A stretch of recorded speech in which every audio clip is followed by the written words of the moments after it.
Swami's idea of seva doesn't get any more clear than this experience. Two very beautiful, soft feet with an orange robe appear right in front of me. Push the blankets on this side, and I wanted to see, is this really Swami? And Swami was trying to peep from the other side to see who is behind these bed sheets.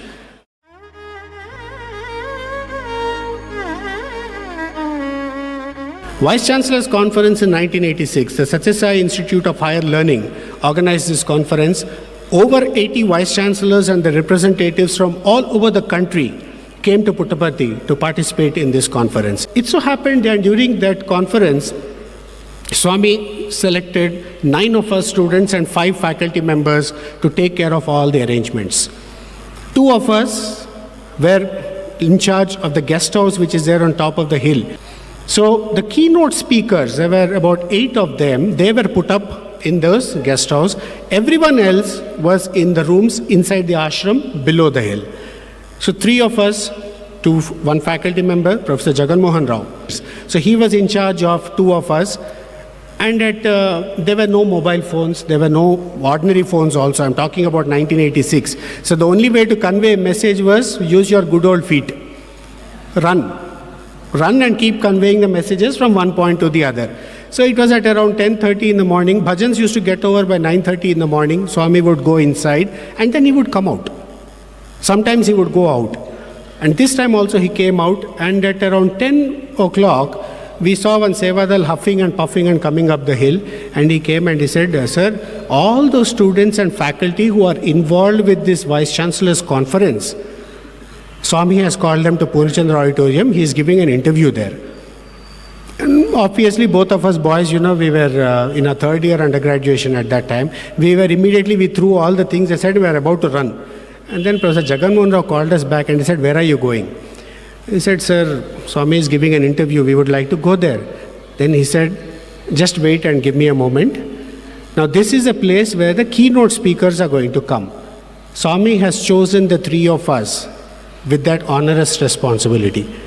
He has given us that responsibility because he trusts that this place will be looked after properly and his guests will not be coming to any fault. Now with so much of work pending, if you decide to go and attend the interview, would you be selfish, or do you think it is correct on your path to do that?" So what happened was, the way he told us, we were thoroughly convinced. We said, "Yes, sir, what you said is right. I think we'll be selfish on our part if we are going to go to the interview, leaving all our work aside. So we'll finish the work.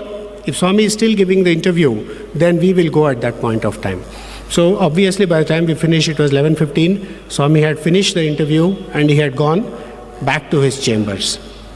But we didn't feel bad.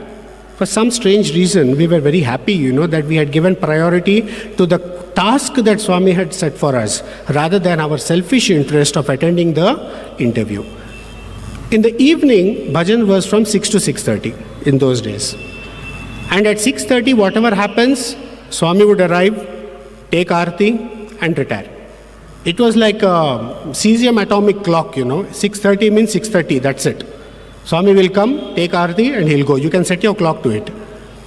So it was at 6:25, then suddenly once again in the evening, some Sevadal comes running up. Just in a few hours, the guests would have started to arrive. Sevadal comes running up.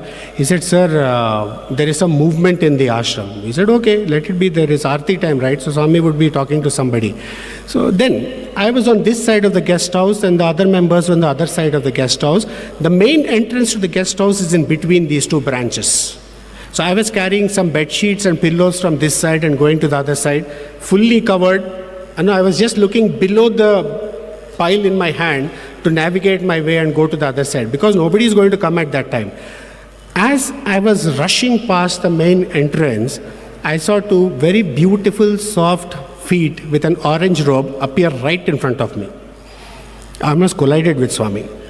So then I screeched to a stop, pushed the blankets on this side, and I wanted to see, is this really Swami? And Swami was trying to peep from the other side to see who is behind these bed sheets. And we looked at each other. I threw that. I said, "Swami." Then he said, "Oh, Nuva." Then he just looked around. "Where are the other 2? 6:25. I said, "Swami, they're on the other side. Call them." So he called. you know, these old iron folding chairs. We didn't have these Neel Kamal brand beautiful chairs in those days. These old iron folding chairs, right? I don't know whether some of you would have seen that. They are out of existence. They are basically retired. So that chair, he just grabbed one, pulled it, sat down on that chair. Old rusted chair. I was ashamed to tell you that is a chair which we had used to stand on and clean some cobwebs also. Swami sat on that. So I told Swami. He said, Amy. I said, Swami, that chair is dirty. Parvaledu. He sat. 6:30. Then he started asking, who all are coming, when are they coming? So we told Swami, this is a schedule given to us. This person is coming, that person is coming, 6:35.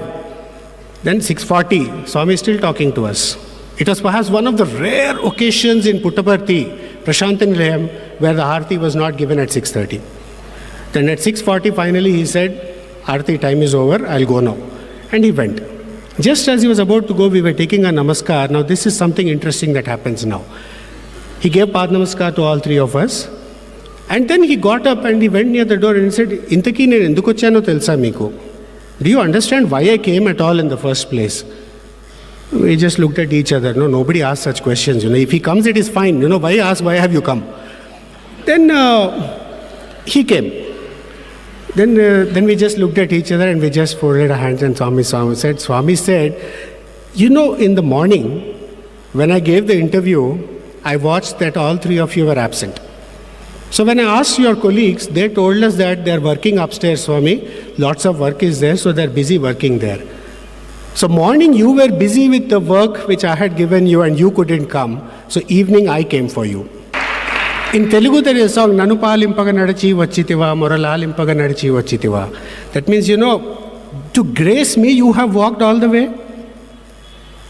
Where do I count in the scheme of things? To him it did. To him it did. Now because he walked all the way, he didn't mind keeping thousands of devotees waiting for the Aarti just because he wanted to talk to the three of us. What did we do? Nothing great. We just made sure that the job given to us was given the top priority and not our selfish interest. That is the significance which Bhagavan gives to the concept of service. So let us remember, when we are going for service next time, we don't have to go running after Swami when we are working sincerely. He himself will hunt for us and come wherever we are. All we require to do is a sincere job at hand.